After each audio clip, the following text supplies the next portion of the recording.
You're listening to the Road to Wisdom podcast, weaving stories told by wonderful minds about all things motherhood, health, intimacy, politics, nature, and everything in between. Join us on an adventure discovering unique experiences that we can learn from to enhance the ways in which we live. We are your hosts, Chloe and Keshia.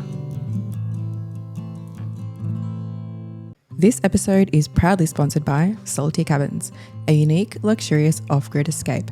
Salty Cabins are committed to the environment, with every booking made a $20 donation to Sea Shepherd and a tree planted in your honour. Salty Cabins offer two architecturally designed locations. The A-frame, which offers spectacular 360-degree uninterrupted views, a perfect opportunity to watch the sunrise over the ocean and sunset across the mountains, and the cabin, situated atop a hill with breathtaking views of Yalgam Valley. Both locations are within 30 minutes drive of Byron Bay. These incredible stays are the perfect place to unwind, relax, and recharge, a must-do for your next holiday. Check them out at www.saltycabins.com. Now, we hope you enjoyed this episode. Hello and welcome, Loren Sofia. We've been trying to have this conversation for a while. I feel like it's been back and forth, but it's perfectly beautiful timing now. Divine, yes. Because we happen to all be pregnant, and this is the first time we've actually said that on one of our episodes, because it's early days still for us, and we haven't. We're nearly out of the first trimester, mate. It's not that early. Yeah. But we haven't said anything about it to anybody yet, so no. It's funny mentioning it, but I'm sure that we would have revealed it by the time this releases, though. Yes, we will. Yeah. But yes, we are chatting with the beautiful Loren Sofia today, and if you follow her, you would know her as Innate Fertility on the socials. You have the most beautiful wisdom. You've done so much study. You are just so qualified to have this chat about, fertility and thriving in pregnancy and postpartum and beyond. And we are going to hopefully go on a little journey today from starting, preconception, conception, pregnancy, postpartum, and just having an energetic, flourishing, beautiful time. Yeah. Selfishly, we will be asking lots of questions in terms for us, of not anybody else. morning sickness and making sure that we have, just to be completely thriving, and I don't know, just making sure that, I feel like in pregnancy and postpartum, and you haven't experienced this one yet, Loren, but for me, I lose my brain entirely and can get really grumpy, and there's just so many things that I end up doing, the way I parent, all of that, which I know, we can probably all give ourselves a little break if you're out there pregnant and yelling at your kids, but I just feel like maybe there are things that we could be doing to help support ourselves and our bodies and ensure that we are functioning fully and therefore not as depleted and reactive and in that kind of state. And then also the brain fog. Let's get rid of that too. So Loren, hit us up. Well, thanks so much for the beautiful introduction. I'm super honored to be here. So lovely to have you. All right, where do you want to start? I feel like let's go with conception and maybe preconception and conscious conception, because I know that you talk about that a little bit, Loren. So I guess maybe, beginning of the journey of fertility. Yeah, if we're keeping the theme of, keeping women out of those fertility clinics and taking more responsibility for their fertility. It's going to be the buzzword of the day, isn't it? What are your messagings and fundamentals for thriving and having a beautiful outcome? So, I know that there is a very large portion of the population that has unplanned pregnancies. So what I'm about to say, definitely don't feel bad if you have not been able to prepare in the way that, I'm about to describe. I think we're dealt certain surprises, and it's beautiful too. So this is not with the intention to make anyone feel any kind of way about what's unfolded for them. But conscious conception is what I'm really passionate about. And it's really an intentional approach to preparing for pregnancy. And it has many benefits. And the benefits are really why I'm so passionate about it. And that's first, not only does it help you potentially get pregnant faster. So just the idea of preparing for pregnancy, one of the things that is core to that for me is understanding your cycle and being able to track it accurately. That is a huge miss on almost 90% of couples trying to conceive. And even couples that think they're utilizing fertility awareness accurately, which is typically what you utilize to track your fertile window and time intercourse correctly. There are studies that say about 90% are doing this incorrectly, and it could be a leading cause of infertility. So, just having that is really important, and it can help you get pregnant faster. A nutritious diet as well is incredibly important. It reduces the risk of infertility also very greatly by, I believe it's 60%. Reducing toxins in your home, and also preparing your nervous system and your mental state as well, because welcoming a child and being able to accept the spirit of this child into your life and into your body is a huge part. And I find that a lot of women who have dealt with trauma or had really difficult upbringings, that can be a really big missing piece as well. And then also preparing your body, your physical body, to carry the baby physically, literally, because there's so much that can be done as well to improve blood flow and your ligaments and your pelvic floor, which also play a role in your ability to get pregnant and also your comfort during pregnancy. And so all of these things play a role in how quickly you can get pregnant, how healthy your pregnancy is. So in terms of reducing pregnancy complications as well, there is a lot to be said about that. Reducing things like excess weight gain during pregnancy, gestational diabetes risk, hypertension or hypertensive disorders, birth defects, things like that. Pregnancy prep and preconception care can really influence that.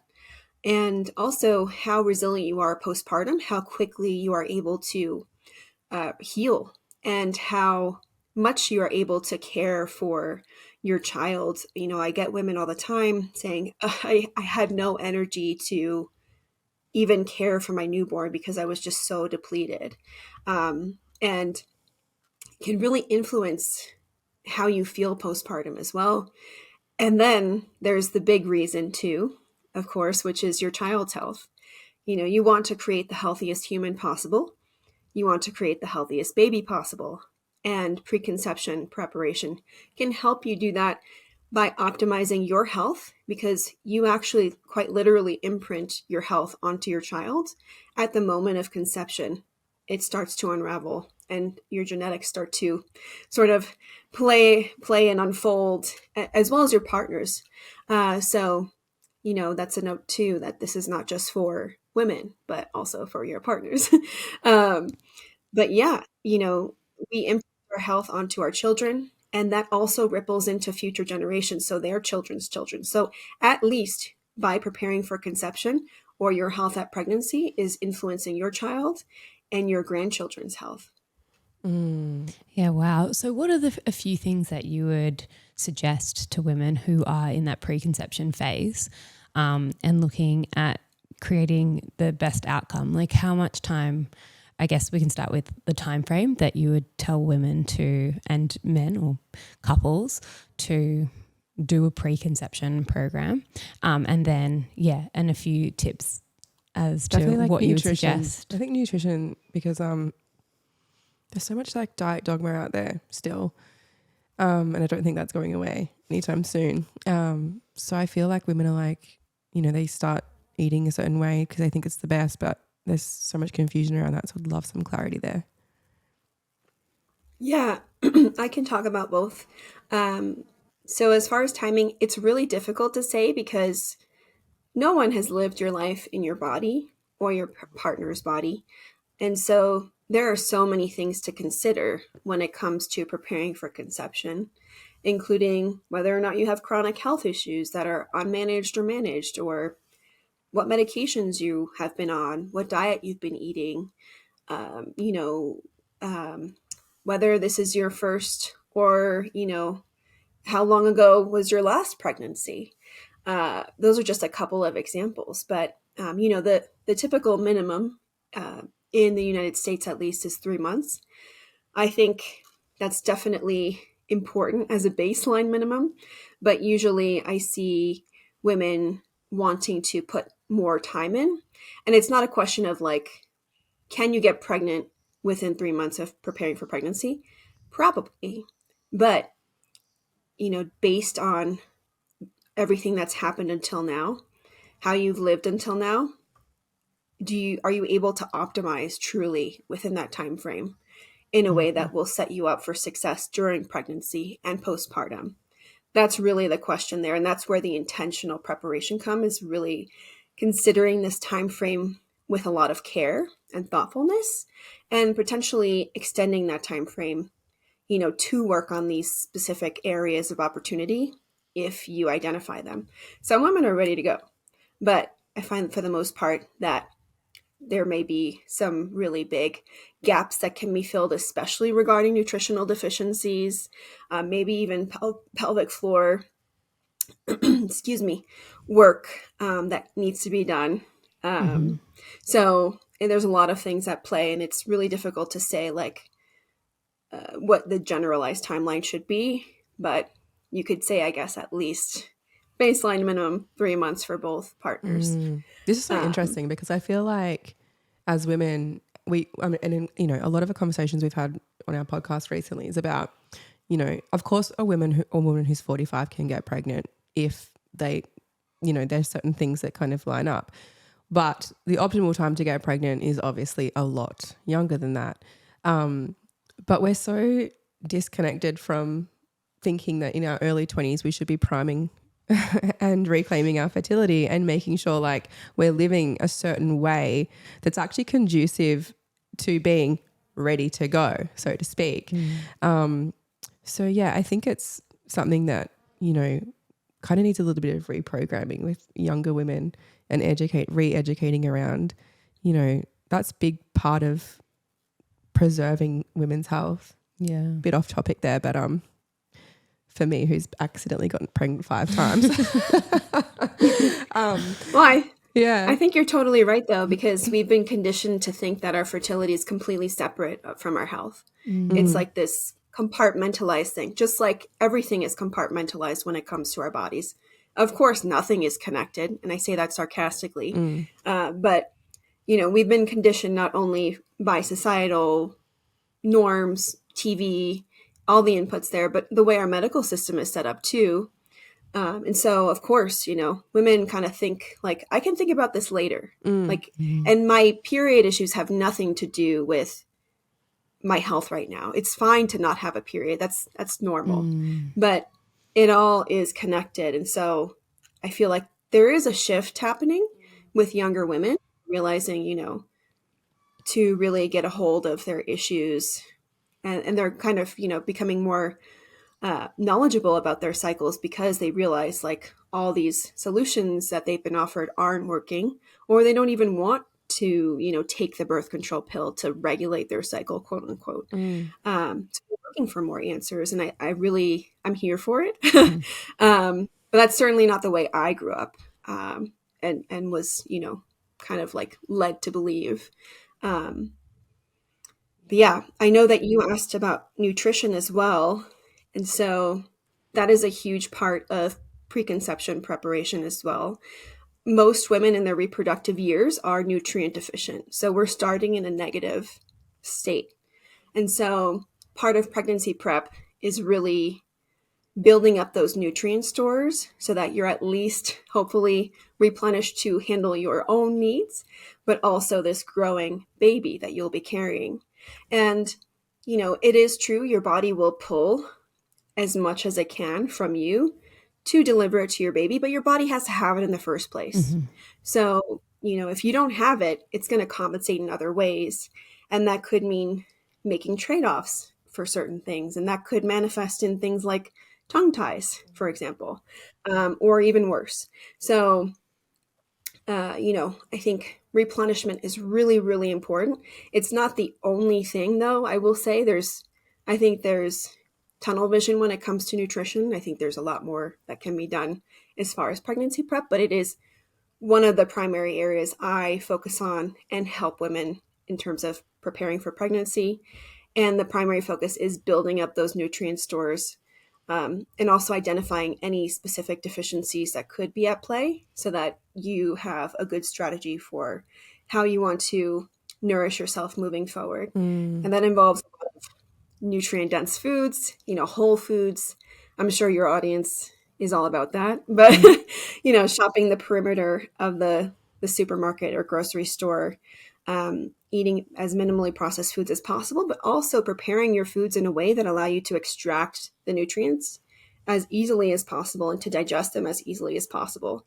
I think that's a huge miss when it comes to preconception diets. And I don't want to say preconception diets because how you're nourishing before pregnancy should be how you nourish during pregnancy, should be how you're nourishing all the time, maybe with minor adjustments. But I think that the more you can start to eat this way regularly, the more fertile and vibrant you're going to be throughout your whole life anyway. Yeah, that's I guess this kind of leads into actually being pregnant too, is if you're a less educated person when it comes to nutrition, what are some of the things that you get women to start really thinking about when it comes to is it kind of like you want them to be like, okay, let's look at this, macronutrient or micronutrient kind of outlook on what it is that I want you to be kind of aiming for? Are your recommendations kind of like, okay, this is just a really important baseline for every human being, every woman, or is it kind of like individual? Yeah. So if you're working with a mama who's pregnant, you're like, okay, this is what I want you to be focusing on the most. What would that be? That's a great question. And I think it's relative to the person. Honestly, I've worked with women and men that eat fast food every day, all the way to, and that's not most of my clients, I will say. Most of my clients are, pretty hip with it. But, all the way to women that are eating all the grass-fed, everything, raw dairy, etc. So I think it's really dependent on what that person is already eating, and then figuring out what the possible deficiencies are from there. So, okay, maybe somebody is eating a lot of great, meat. So they're getting their steak in, which is great for protein. And, I think that's another thing I will talk about and break down. But are they getting enough fish or seafood? Because that's also delivers a completely different set of nutrients that you need to support not only your fertility, but also a healthy pregnancy and your baby's brain development.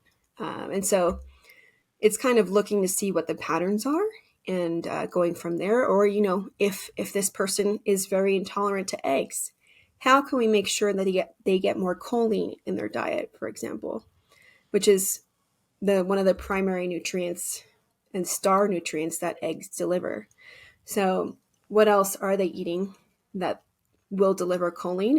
If they're not eating much, then can we get them to eat something that will deliver and fill the gap, or is it a supplement that we need to rely on? So it's really approaching it from that perspective. But I will say protein is one of the biggest deficiencies.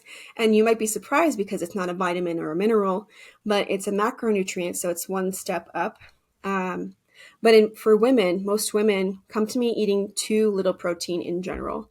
And this is so important because it provides so many essential vitamins and minerals too when you're getting enough. So it's kind of, hitting so many two birds with one stone, or checking off a bunch of boxes at the same time.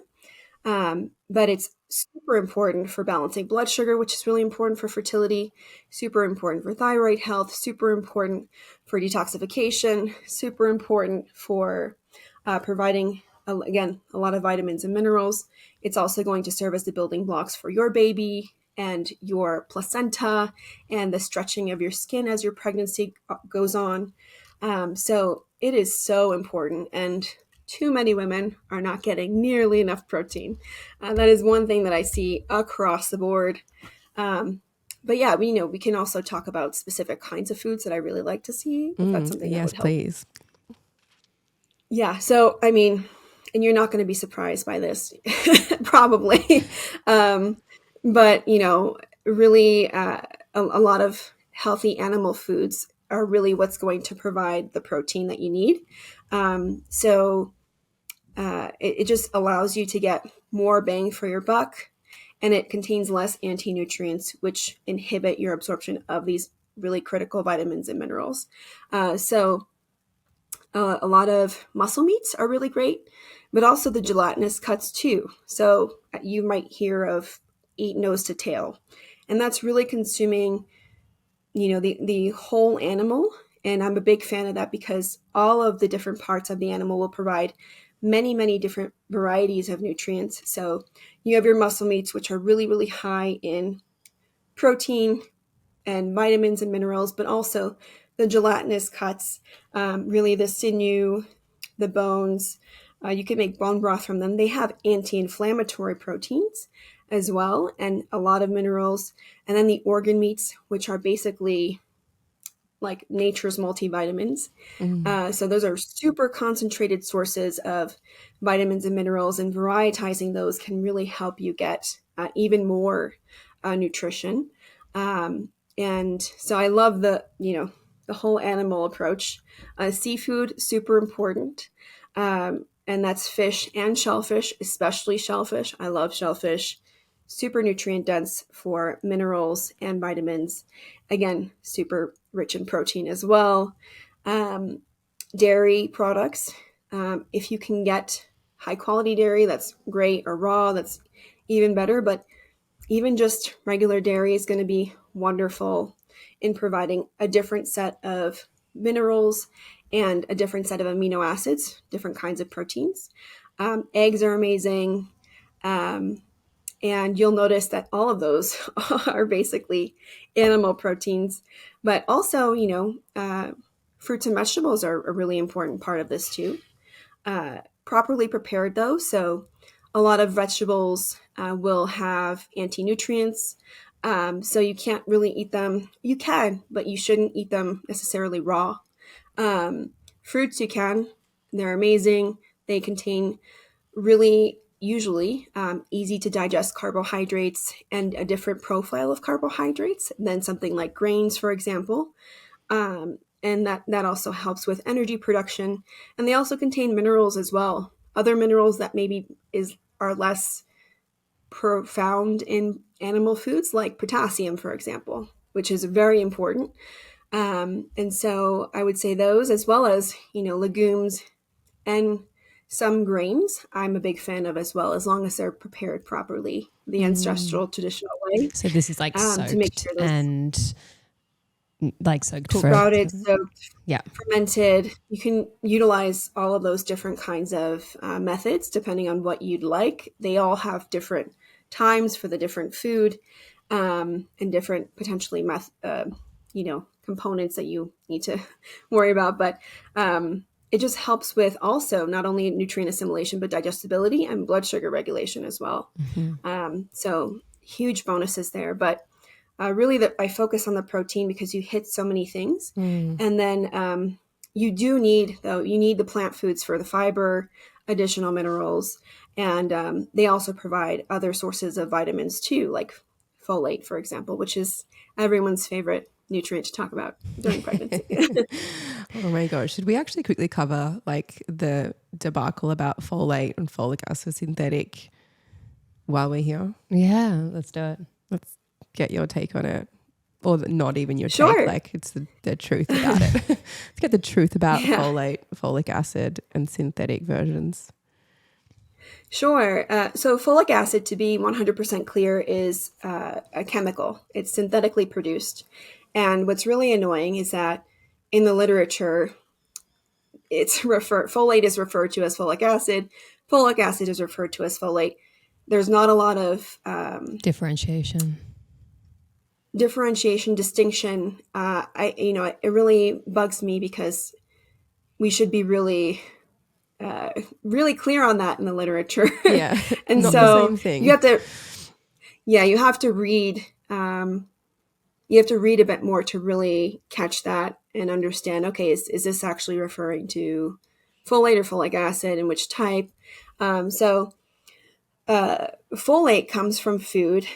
Folic acid comes from, it's a chemical compound. So anything, I guess in prenatals, for example, folic acid is commonly added to prenatals. It's very cheap.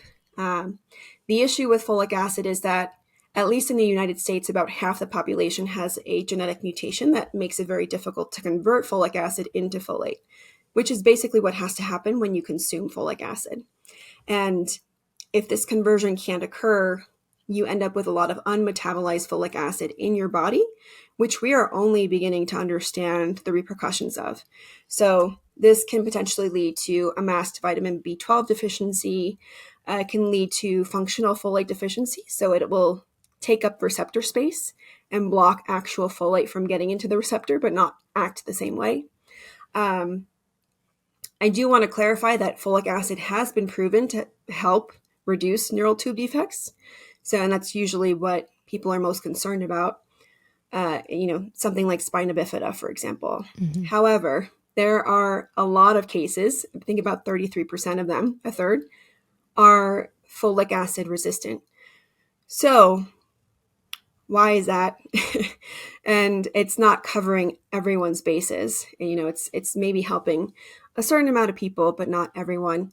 And I think that, while there is a time and a place, and everyone was really excited about folic acid when they found out in the 90s, and here in the United States, they started fortifying all the foods with folic acid, it's still a big problem, especially if you do have this genetic mutation where it can make things a lot worse. And, it has been associated with preconception consumption of folic acid, for example, has been connected to tongue ties. And that's one sign that you have MTHFR, which is the genetic mutation.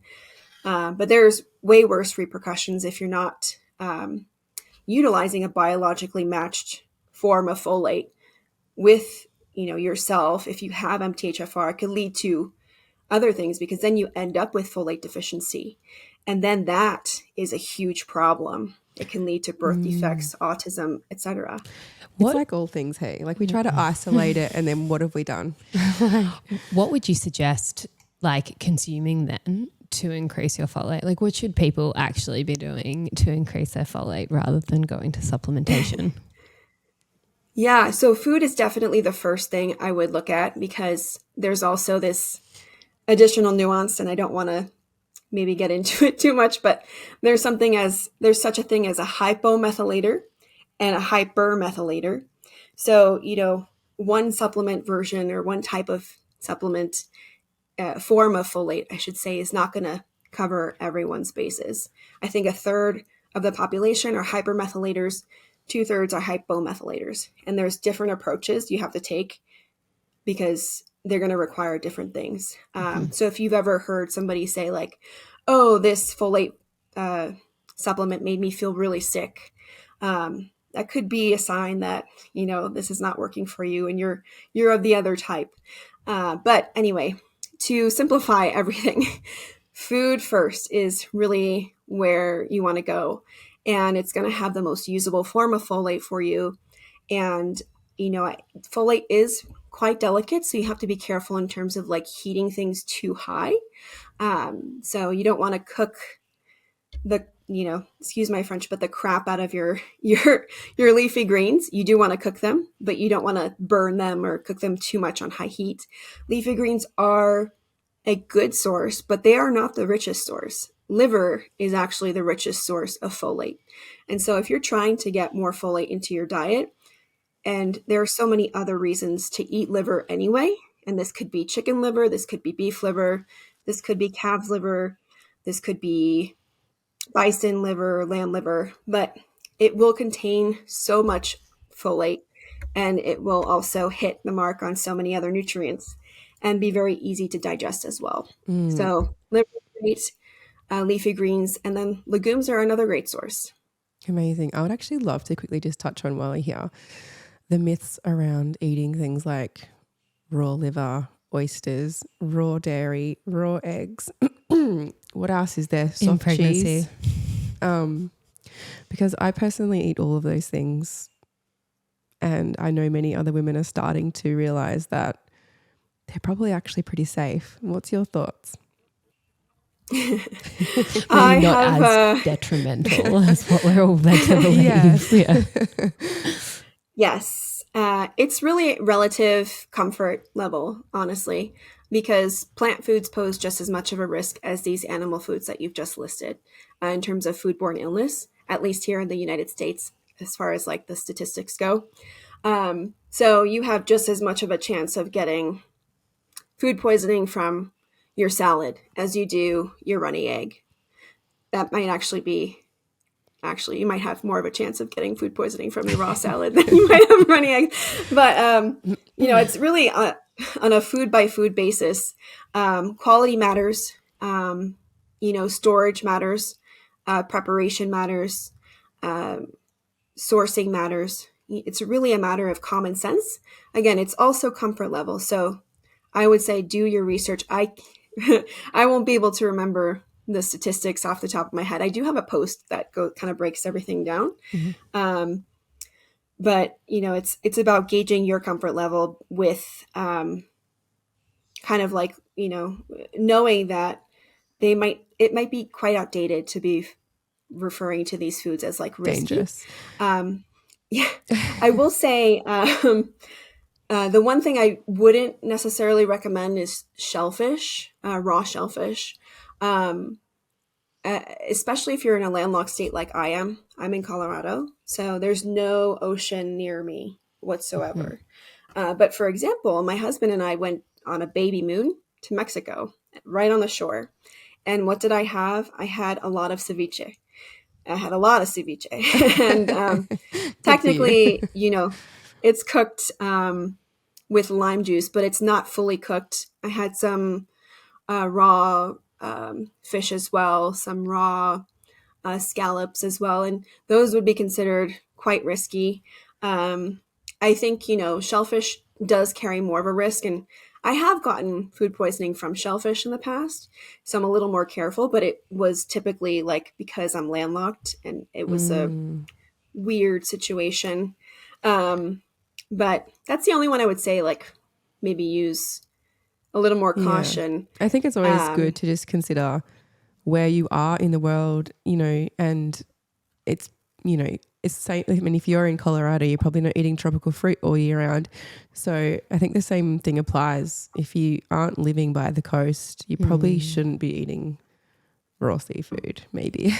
Yeah, for sure. Or, if you're on a tropical island, you're probably not eating raw liver all the time. I don't know. Just that makes sense to me. Yeah. Seasonal probably. Like what's in your ecology. Yeah. That's reasonable. And I also think it depends on the laws and the practices in the country that you live in.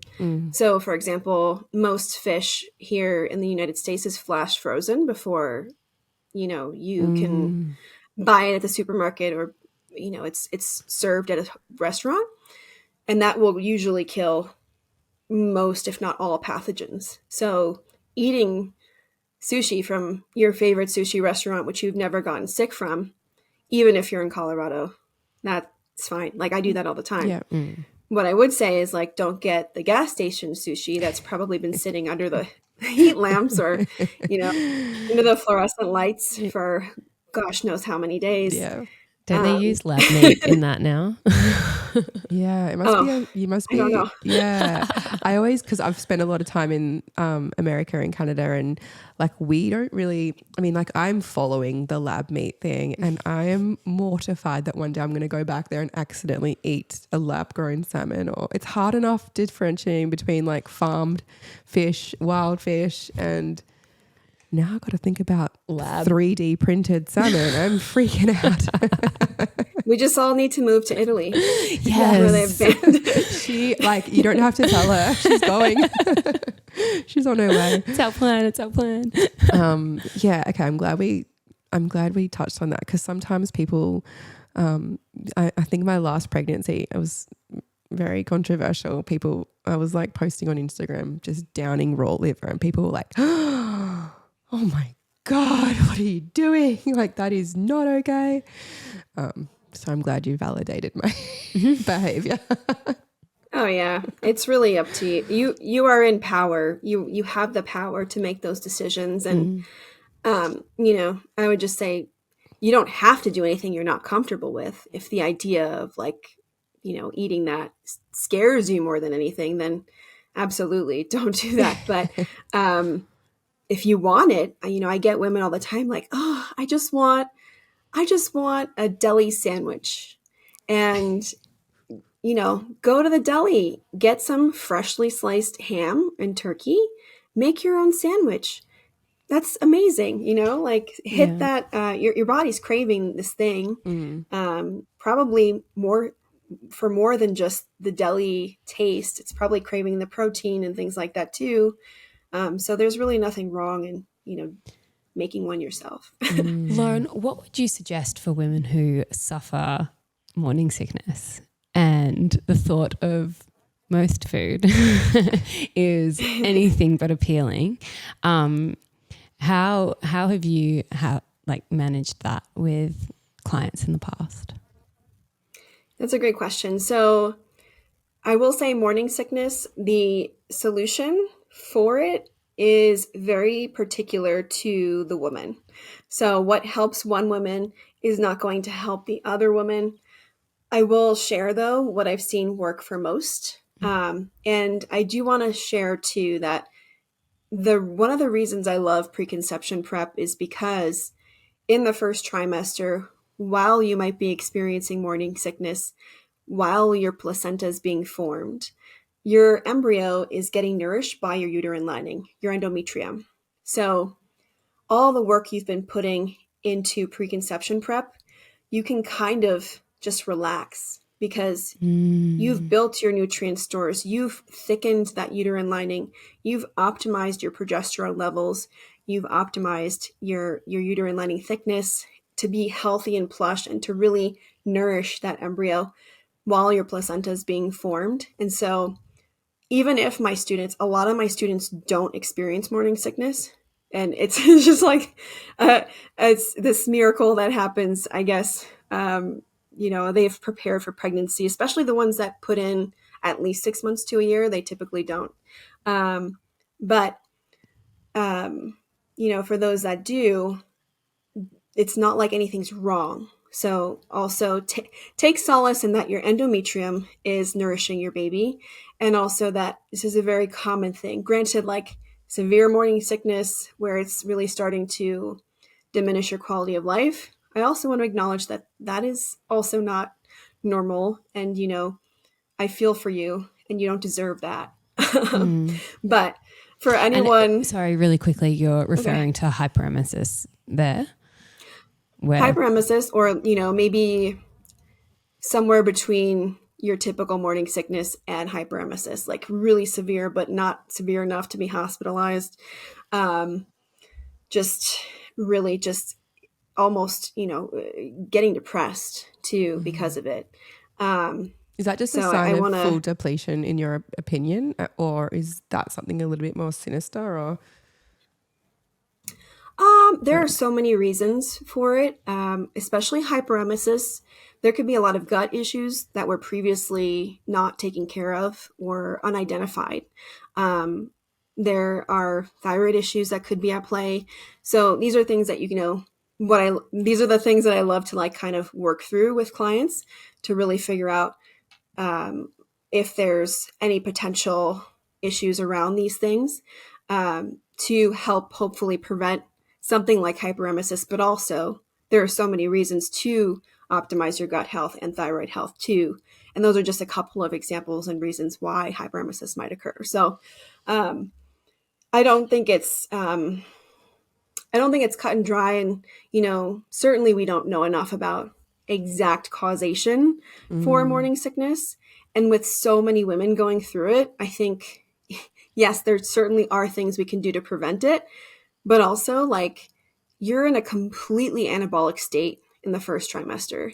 Your blood sugar dysregulation like is crazy. Like you are so insulin sensitive that if you don't get enough food, just like going past whenever your blood sugar drops, it just makes it so much worse, which is why what I see that works for most women, most of my clients, is regardless of the amount of food, eating small meals every 1 to 2 hours, balanced. So trying to get that protein.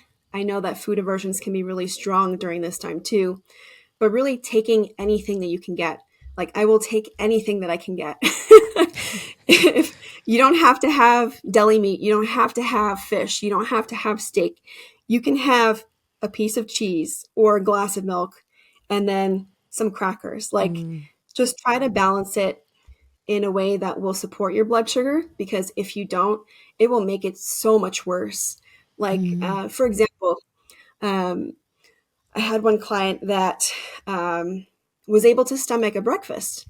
She had a really big serving of scrambled eggs and then had a pastry. And the pastry, she had too much pastry in relation to eggs. And that sent her blood sugar spinning, where she was so sick, especially in the afternoon. She was just like so sick from her meal in the morning. And it was just from that one meal. But, I think just, you have to play around with it.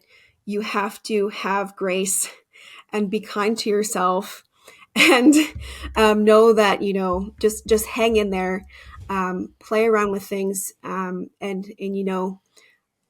Most of the time it does disappear around 12 weeks. So at least you have something to like look out and look forward to on the horizon. But, I would say in addition to trying other things, there's so many other things you can try. Doing this baseline thing helps solve a lot of the problem. And then like, I guess going into really, because I feel like we're both at the point where like we've been pregnant so many times, we've done the whole journey so many times, and now we're our bigger, like towards, even my third and fourth pregnancy, and definitely this pregnancy, my eye and my goal is postpartum. Like I want a fully energized, quick healing, kind of just like best foot forward. But even like the last bit too, like few weeks going into birth, fatigue, and beyond. Like, to have a fifth child and have 4 kids already, you can't be depleted from the get-go. So yeah, I'd love to hear you just speak on really giving yourself the best opportunity to have an, focus word, energized last trimester and birth and postpartum, and not feel, like you're going to fall apart when you stand up after birth or in those days post-birth. But we even haven't got like time for that. even like carrying on, because like I always keep thinking about that first 40 days and how crucial it is for 9 months postpartum, like making sure that the mother doesn't end up with postnatal depression or other like forms of severe depletion. So it's like it's this carry-on effect. If you can like manage it as early as possible, then you can you'll see that flow-on effect of grace throughout your first year. Yeah. So obviously like hitting your nutritional needs and not allowing the tank to get empty in the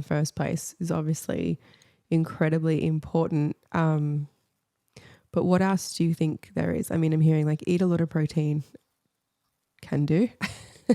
Eat the nose to tail, can do. I'm having beef cheeks for dinner tonight. I'm really hungry. Yeah, like what else are your fundamentals for just increasing energy and healing capacity? Yeah, I think nutrition definitely plays a role. And I'll kind of go through a couple things. They may not be what you expect to. So nutrition for sure, and really increasing your intake of protein-rich foods, but especially that nose to tail. So your body is going to need to heal afterwards, and your uterus is going to need to restructure, and that requires a lot of energy, but also a lot of collagen.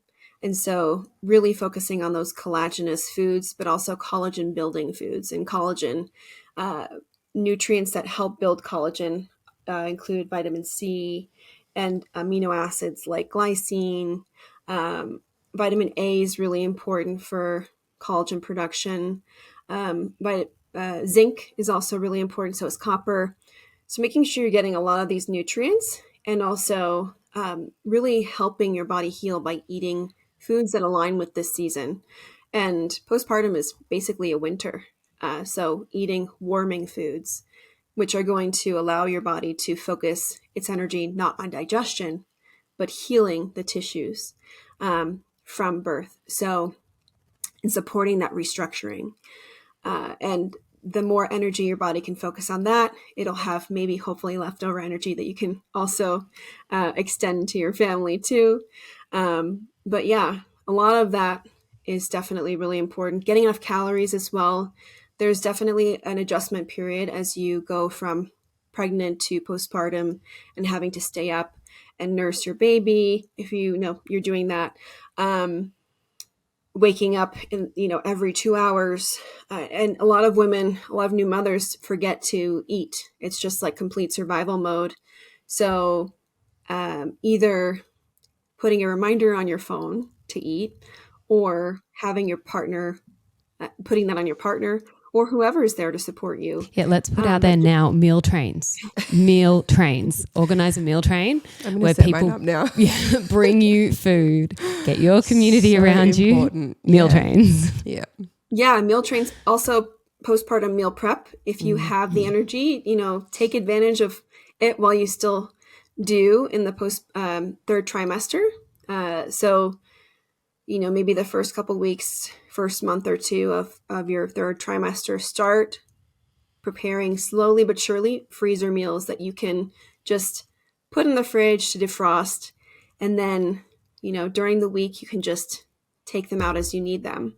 It's a great idea to just make extra food and then freeze the rest and that's an easy way to kind of like build your postpartum artillery of meals. So I would say that also pelvic floor health is a huge one. Hopefully you've been doing some. Hopefully you've been doing some pelvic floor work. What does that look like? Because I know one of the posts that I remember of yours a long time ago was like, Kegels are a scam. And I'm like, okay, cool. No more Kegels. That's great. I don't care. I like Kegels anyway. But like, what is it? Then what is really honing in and focusing on your pelvic floor health look like during pregnancy? So during pregnancy, it's really, I'll kind of talk about the two because they can really vary. So during pregnancy, your primary goal is to balance and learn how to relax your pelvic floor. And this is because most women are tensing. They've been doing Kegels because they've heard that they're like, so good for your pelvic floor.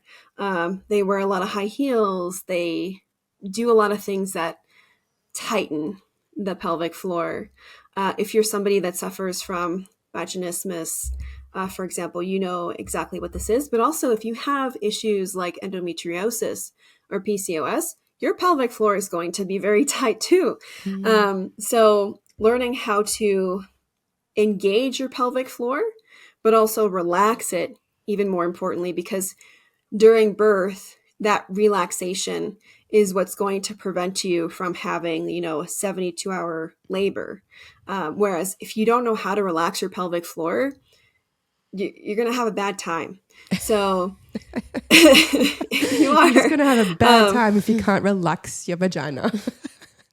It's one of the, at least there, of course, there are so many other extenuating circumstances, but having this foundation can make birth so much easier because at least you know how to breathe properly through the contractions, and you can push when you need to, or even, sometimes you don't need to push because of the fetal ejection reflex. So you can kind of know what your pelvic floor is up to and how to engage it, but also relax it for when you need to.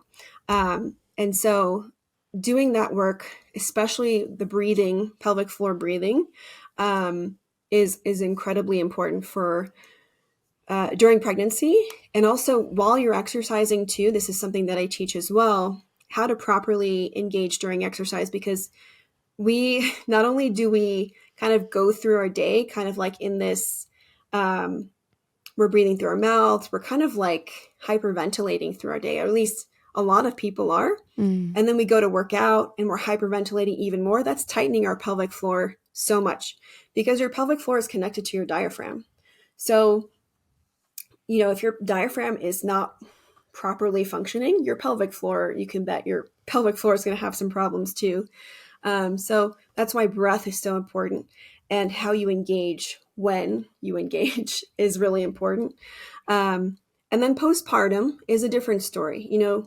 I really encourage everyone to get a pelvic floor assessment from a physiotherapist to really understand what's going on, but also understanding how to engage your pelvic floor and how to relax it. And in postpartum, we'll focus more on engagement, especially, if you have diastasis, separation of the abdominal muscles. This is going to be hand in hand. So both I will be working on. But it will be really important to kind of help your pelvic floor restructure and properly as well. And because your pelvic floor is also your abdomen is also an extension of your pelvic floor, to really heal your diastasis, you're also going to need to focus on your pelvic floor. So there's a lot of connection and overlap, and it all really comes together, where Kegels are, and Kegels can be helpful for some people. I don't want to completely bash Kegels, but if you're doing Kegels without proper assessment of your pelvic floor, and you've been told to do a specific kind of Kegel, because there are many ways to do a Kegel. Most women just think it's like, okay, squeeze 10 times at the red light. That is not the proper way to do Kegels. I teach you how to do Kegels, but properly. And that's usually comes in the postpartum period. But, if you're doing Kegels just to do Kegels, you're probably making things tighter and more imbalanced. And so that is where things like prolapse can happen. That's where things like a hypertonic pelvic floor can happen, where it's like super, super tight. And a tight pelvic floor too can restrict blood flow. And what's down there? Your ovaries, and you need blood flow for high quality eggs. So, it all connects. And pelvic floor health is really, really important. It's something that's underlooked. Yeah, that's right. Underrated, underlooked, not prioritized, isn't it? We don't really talk about it a whole lot. It's kind of like a deal with it yourself situation when the problem arises. That's kind of how I'm feeling. Yeah. Well, I guess like postpartum too, like depending on your situation, when you've got one baby postpartum, it's so easy to get to a physio. Yeah. When you have 4 babies postpartum, not so easy. The realities, yes. Yeah, that's so true. Realities of motherhood. That is so true. Okay, and I really want to touch on this quickly because it's quite funny to me. Is natural contraception. Yes. Because help us. We thought we knew. We thought we knew what that was, and we were nailing it, but You've never nailed it. You literally. It turns out I have no idea what I'm doing. You have no idea. I have no idea. I thought I did. I mean, I obviously don't believe that I knew. So yeah, would love to hear about not getting pregnant naturally. When we're finished, when we've completed our family, which I'm really excited to say, 5 babies completes my family, completes your family. 100% completes us. So we're our families are completed. How would we then ensure that completion was completed. For the rest of our fertile years? Well, I think any contraceptive method has pros and cons. Mm-hmm. So you have to really weigh that for yourself and what you and your partner are both comfortable with.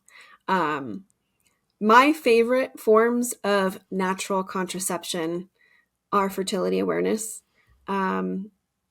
One, because it's non-hormonal, and that's really important to me. But also I find that a lot of women are ditching hormonal methods because it's just driven them into this cycle of, other health problems. So that said, it can be an option, and it might be the right option for someone listening.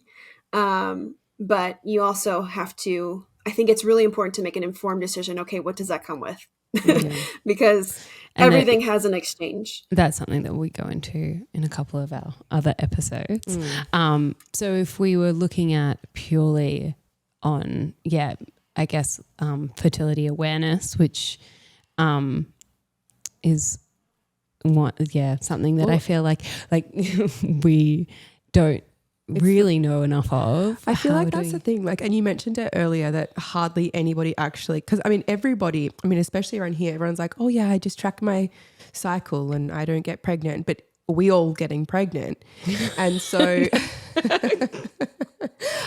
what are some of the key mistakes that we're obviously making? So I know a lot of women just have an app and they're like, oh yeah, I'm pretty sure it seems like by my symptoms, I've ovulated on that day. So I just avoid having sex that day.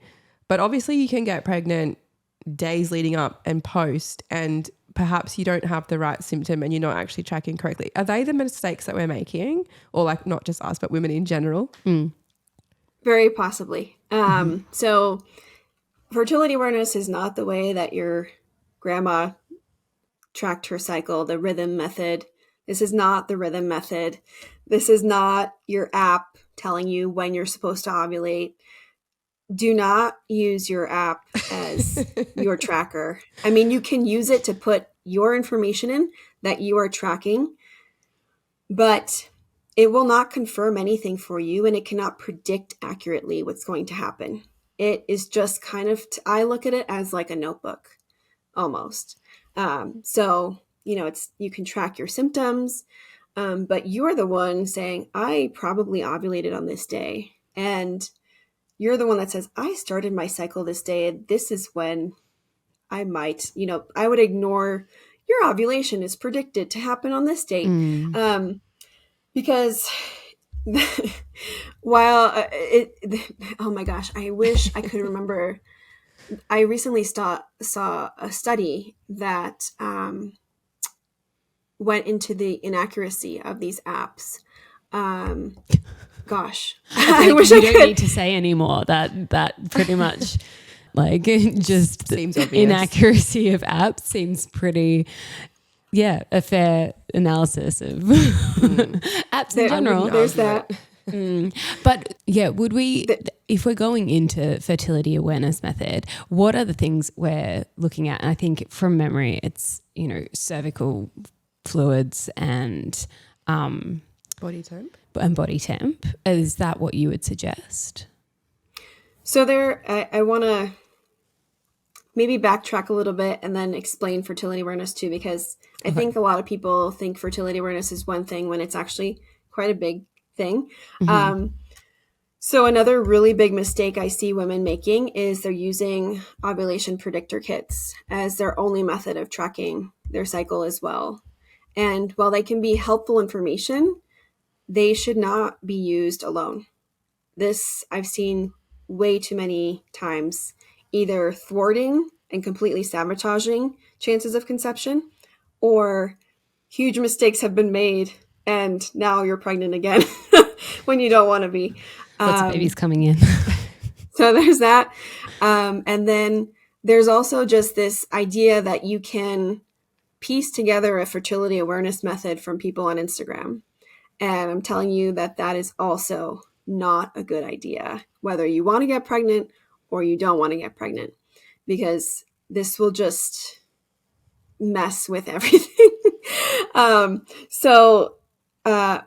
My first recommendation is to, well, if you are pursuing fertility awareness, to find one that works for you, because there are quite literally, I think, like over at least a dozen, if not more, types of fertility awareness. And fertility awareness refers to tracking your fertile days and infertile days based on your fertility signs that your body's giving you. Some pair this with things like ovulation predictor kits. So there are methods, like certified methods, that will combine a couple of these things. So the signs and the predictor kits. And some of them use only one sign, like cervical mucus. Some of them use 3 signs, like cervical height, cervical mucus, and temperature. So there are a bunch of different types. Each of them requires, a different level of participation. I would recommend finding one that works for you. So that works with your lifestyle, that, is easy for you to implement, but also is going to help you reach the goals that you want. So my favorite are the symptothermal methods, which include tracking basal body temperature. I find that this is the most accurate for trying to conceive, for sure. Or trying to prevent, I should say. And it's my favorite. And that uses cervical fluid, cervical height, and temperature, basal body temperature. And sometimes you can use ovulation predictor test kits if you'd like. But, this is my favorite form of fertility awareness. And I do recommend also either buying a book or taking an instructional course on the exact rules that you need to follow for this fertility awareness method to work. Because where things get really messy is that they'll combine, one rule from one method and another rule from another method, when there's over 12 methods, and they all have their own different rules, which is why it's really important to get educated on the exact type that you're using, so you know exactly how to use it correctly, and that you don't need to worry about what anyone else is doing. You're just tracking according to this specific method, which makes it so much easier to just have to worry about this, one way that you're tracking versus like, the Creighton method, the Billings method, the Marquette method. Like there's so many methods. So that's really what I would do, is find one that works for you and then follow it accurately. Learn it and follow it. And don't kind of like, try to like blog post your way into it. I would really invest in like a book or an educational resource that teaches you exactly what you need to know. Okay. Sounds like I got it wrong. I know where I went wrong now. No, I shouldn't make so many jokes about being pregnant. Actually, I'm really excited. I'm excited for you. Surprises are also beautiful. I'm actually so excited for you to experience birth for the first time. And you're having a home birth, aren't you? I think I saw it. I am, yes. Yeah. It's amazing. The best. Like it's actually the best. Yeah. Once I'm through the morning sickness phase, I'm like ready. Like, yes, birth. Because it's literally so the best. Yeah. Oh, I'm getting so much more excited. Yeah. Well, It's going to be amazing. And it sounds like you've already given birth plenty of times, to be completely honest. It's like you're a seasonal pro, but you actually haven't even done it yet. So I think you're going to have an amazing birth. And I'm so excited to follow the journey and see when that little bubba comes earthside, and also follow how you're looking after yourself. And I know I was going to talk about all of your beautiful offerings, but I think I'll just unless you have anything that you've been working on lately that you're just super excited about and you want to share, I know you've got so many beautiful offerings and lots of free resources on your website, and I'm going to share all of that in our show notes, and so everybody can get to you nice and easy. But yeah, is there anything that you've been working on apart from growing a human being? Oh, yes. Thanks. Well, thank you for asking. I mean, it's funny how you say it sounds like I've gone through birth. Well, I have helped hundreds of women go through this process. So it's been the greatest joy and honor of my life, honestly. And, I'm so passionate about this work in this space. And so one of the things that I birthed during this pregnancy is a completely revamped version of my course, Conscious Conception. And that's the pregnancy prep eCourse that I launched a couple years ago, but I wanted to bring new vibrance and a new perspective to it. And that was also just a beautiful birth in itself. And I'm super excited to share it with everyone. We'll have to have a look and let everybody know about that one. Yeah. And where can our listeners find you if they want to follow on your journey? Yeah. So I'm primarily active on Instagram, and my handle is at innate, and that's N as in Nancy, ATE _fertility. And then my website is innatefertility.org. And yeah, I have a podcast as well, and maybe I'll have to have you both on it. It's called the Innate Wisdom Podcast. Yes. Season 2 is launching next week, and I'm super excited about that. We would love to. Let's debrief once the babies arrive. Yeah, we can do a whole birth story share. Yes. That'd be fun. Yeah. Oh, absolutely. Amazing. Loren, thank you so much for sharing all your knowledge with us today. It's been such a pleasure, and it is so nice connecting with other mamas to be, especially in this time of life. So thank you once again. And yeah, we look forward to reconnecting with you. Likewise, thank you so much for having me. This was a blast. Thanks for tuning in to the Road to Wisdom podcast. To join the journey, you can follow us on Instagram at theroadtowisdom.podcast and at www.theroadtowisdompodcast.com. Don't forget to subscribe and leave a review. We look forward to seeing you next week with more juicy content.